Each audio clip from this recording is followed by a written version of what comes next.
हो शिट. आजच्या टार्गेटमधली order courier करता करता राहून गेली. का बरं असं असेल? घरामध्ये असलेला आजारपण. हाय, मी स्वाती, गृहिणी प्लस व्यावसायिका. व्हायरल डिझिजेसने आमच्या घरात डोकंवर काढलं. झालं असं की नेहमीप्रमाणे मी संध्याकाळी 5 वाजता मानसला स्कूलमध्ये आणायला गेले.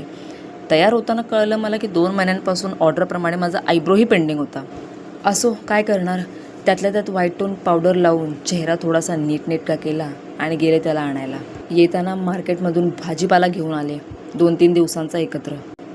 पेशंटसाठी फ्रूटसुद्धा आणले होते आणि एका साईडला पटापट मस्त गरम चहा ठेवला.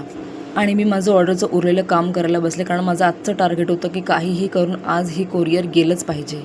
पण त्यात एक बॅड न्यूज समोर आली की मानसच्या पप्पांना खूपच जास्ती झाले आणि आम्हा दोघांना हॉस्पिटलमध्ये जावं लागलं. तिकडे त्यांना सलाईन लावली. मग काय, माझा शिपिंगचा टायमिंग निघून गेला आणि आम्ही डायरेक्ट जेवायलाच घरी आलो. माझ्या पिल्लूने कपड्यांची घडी केली आणि त्याचे पप्पा आराम करत होते. दोघंही छानपैकी झोपले रात्री आणि मी माझ्या पुन्हा कामाला लागले. फायनली ती ऑर्डर रेडी झाली दुसऱ्या दिवशीच्या शिपिंगसाठी.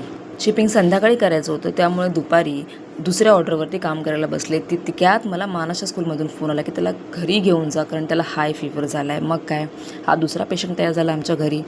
तोपर्यंत मानसचे पप्पा ठीक झाले आणि फायनली आज मी ती ऑर्डर कुरिअर केली.